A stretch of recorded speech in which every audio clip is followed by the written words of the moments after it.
What is up, everybody, and welcome to another edition of Lovely Loners. In today's video, we're going to be taking a look at this Boost Blades Aero version 2. This is on loan from a friend over on Reddit. This is what the packaging looks like for those of you who haven't seen it yet. You've got the Boost Aero dog on the front, Boost Blades on the side. Once you pop it open, you have this cutout for the knife to sit in. And then you have the certificate of authenticity, which is actually in the lid. I was like, wait, I saw that earlier. It's in the lid. So you've got the model Aero V2. The blade is black on this one, CPM 20CV. It's a blue tie handle, and this knife was made in January of 2017. So it's not too old. All right, so let's just go ahead and jump into it. Let's get a size comparison going with the PM2. It is ever so slightly longer than the PM2. That lined up for you guys. So not too much bigger, a little bit slimmer in the profile, and just about 1/8 of an inch or so longer. So it's got a pretty good size to it, but it's not particularly intimidating thanks to the design. Let's go ahead and just jump into the features and flaws on this one. The first one being a major flaw for me, a big pet peeve that I've talked about on previous knives, and that is, excuse me, and that is the fact that the tip of the blade is right on the edge there. And you can catch your finger on that super easy. Even just like holding the knife like this earlier to kind of wipe it off for the video, I ended up stabbing my thumb. And, you know, that's something that really irritates me, especially on knives at this price point. You guys have seen me talk about it on my Gavco before.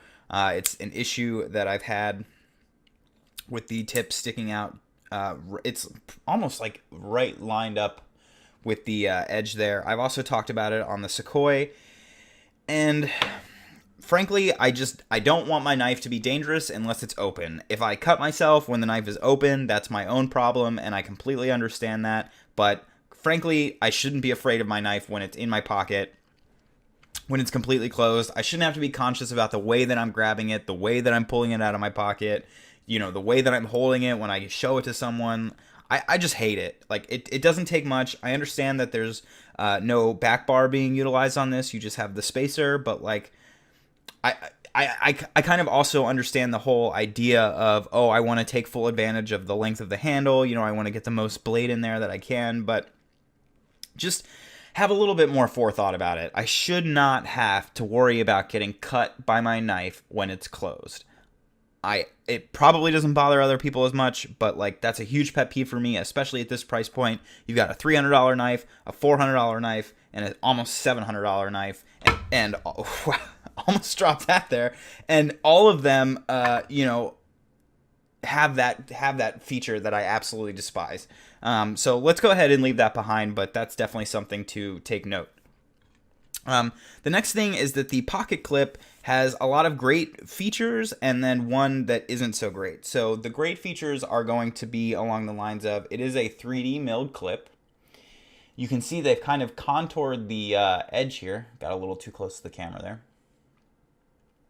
They've contoured the edge here to kind of match up with the chamfer of the frame, which is really cool, and I really appreciate that. It's also got plenty of space for thick pants. It's got a great ramp. It's got good tension. And all around, it's a really sweet clip, except for the fact that it barely makes contact with the frame. And so by tapping it, or sometimes like walking around with it, or when you put it down, you actually hear this little boing of the spring. Sorry, of the clip kind of springing. And I just really... It's a really tiny thing, and it really doesn't matter that much, but it is something that I noticed about the knife where I was like, really? You have to rattle? You have to make noise with what is otherwise such a nice clip? Just kind of a bummer. The next thing to talk about is the fact that the bearings are actually wearing away this black coating. Now, I failed to look up what the coating was before I started the video. I apologize for that. I don't think it's DLC. It's got a little bit of a texture to it, but it was not removed on the blade tang, meaning that the bearings are slowly wearing their way through that coating. And that can be noticed in the action. When I actually receive the knife, it's being shipped through me to the new owner. And I had trouble with the action. The knife wasn't deploying very well. It was kind of grindy and not super great. So I asked him if I could take it apart so that I could, try to give the knife a fair shake on video. And he did give me permission for that. So I took the knife apart. I cleaned everything out. It's not that old. I mean, the knife is 3 months old. But I did take it all apart. I cleaned it all out. I gave it some fresh nano oil. I pieced it back together. And in doing so, realized that the coating wasn't fully worn away from the bearings. So the fact that that isn't done from the factory is a pretty big bummer for me, because it has a negative impact on the action and a noticeable impact on the action. I believe when Nick Shabazz got his, he also had a coating on his, and he removed it. And he said that after he removed it, that the action was a little bit better. So I'm hoping that over time this improves. But right now at $400, this is one of the worst actions I've ever seen. It feels not great. As the detent ball tries to wear its way through the coating as well, you can kind of feel that contact, that vibration through the blade as you close it. And if you don't pull too hard on that flipper tab, you're not going to get deployment either. So that's kind of a major bummer. I mean, you really got to hit that flipper tab to get it to deploy. So not a big fan of that. Really wish they had removed the coating from the factory, but it is what it is, and we're just going to have to move on from that. So the next thing to talk about is a major reason that I imagine many people buy this knife, which is for the hole here in the blade. Obviously, this is some people's attempt at getting something a little bit cheaper than a Gavco, but still getting that middle finger flick fun, which I can definitely appreciate. The knife does do a great job with that. It's not quite as workable as it is on the Gavco, just because it's a little bit more narrow, but once you do it a couple times, you're not going to have any issues. And you do get deployment a little bit better with this, but it is possible to still not get deployment. Let's see if I go vertical. So you can see here, even if I get a pretty good flick, it doesn't always make it the whole way. It's showing off for you right now, but the difference being, of course, that on the Gavco itself, it's like freaking lightning. I mean, it's ridiculous, and I'm putting way less pressure on the Gavco than I am on the Boost, and you can see that the Gavco is still a million times better. So, I mean, that comes with other qualities as well, like the coating and the Gavco maybe having a better detent and stuff like that, but still, it is worth noting that if that's the reason you're after the knife for that middle finger flick, just go the full extra mile and get the Gavco. But if it's just kind of a nice little extra touch to all the other reasons that you like the Boost, then it's definitely going to make you happy. It's definitely a nice feature.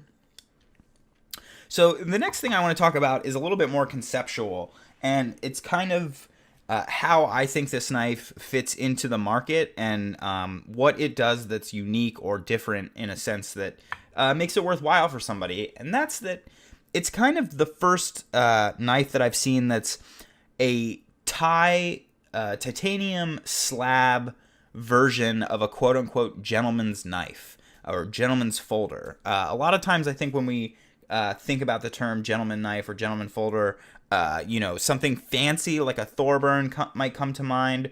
Something a little bit smaller and less intimidating like a Shirogorov Neon might come to mind. Or I believe most commonly you would think of like a traditional knife, like a slip joint or something like that. And those are all great, but you don't often think of completely unmilled thick titanium slabs being a gentleman's folder. And on this knife, I have to beg to differ. It has a really slim and sleek design to it.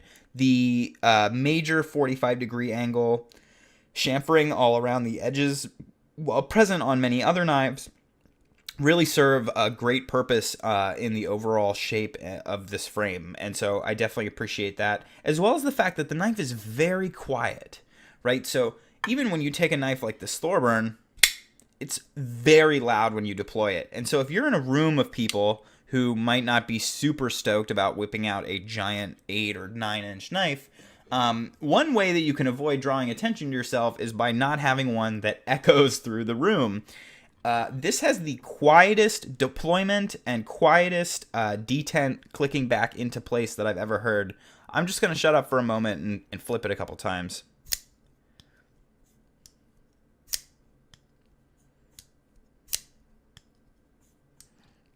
So I'm not sure if you could hear anything, or if you did hear it. I don't know how it sounded compared to the Thorburn, but the knife is incredibly quiet. And in showing this to a few people who aren't knife people today, everyone kind of looked at this and said, wow, I'm not into this, but I could see myself carrying this. This is neat. And so I really think that this knife kind of fits that general feeling of being a gentleman's folder, even though it's this giant, thick tie slab folder or flipper. So if that's kind of what you're after, if you're looking for something that's a little bit more modern, maybe a little bit more simple than something crazy like a Thorburn, this is a great option for somebody that's looking for a gentleman's knife, but maybe want something a little bit bigger, that they can, really get a good grip on. It really seems to fill that gap for me, and I'm super appreciative of having a knife like that in the market. Just how quiet it is. No one would ever know that you took this knife out and used it unless they saw you. And so I think that's really neat, and I think that's pretty special. One other thing about this knife is that it does have pretty significant lock stick, and I really just wasn't able to get rid of it. It's not grindy, which is nice. Like sometimes when you get lock stick on like a liner lock, there's a grindiness to it. That's not happening here, but it's a good amount of stick. I mean, I really have to break the stick to get that lock bar out of the way. So I was a little bit bummed about that too. Not to say that every single Boos is like that, but again, this one's not that old, and it definitely has that lock stick going. Now, going back to the action a little bit, I talked about not having the coating removed for the bearings. And so with the D10 ball and with the bearings, you can feel a bit of, it's not quite grindiness, but you can feel the balls and everything rolling over a not smooth surface, and I believe that plays into not getting the best deployment, as well as having to shake it closed pretty hard to get it closed. Nothing too crazy, but it certainly doesn't drop on its own. It will just stay in place however way you have it. And so a Wii knife, for example, has a better action than this knife does. It's a little bit faster, it drops shut better, it's very smooth, and this costs half as much as this. This has the same, and in the case of the carbon fiber here, even more material cost than this does, and this also has multiple different anodizations, custom hardware, much crazier design on the blade, and half the price. Now, I understand, American maker with a mid-tech, Chinese production company. I get it. All I'm saying is that, this is maybe a little bit overpriced for what you're getting. If you're really after a mid-tech and everything, I think there's better options at this price point. And, I just think this is the kind of knife that you buy because you love the color combo and you love the way it looks. I've seen these in Stormtrooper configurations, and I know that people were super stoked about chasing those down, and they look super cool. I actually really, really, really enjoy this blue with the black. I think it looks super sweet. And so I can appreciate why people like this knife. I can appreciate people who have chosen to purchase and own this knife.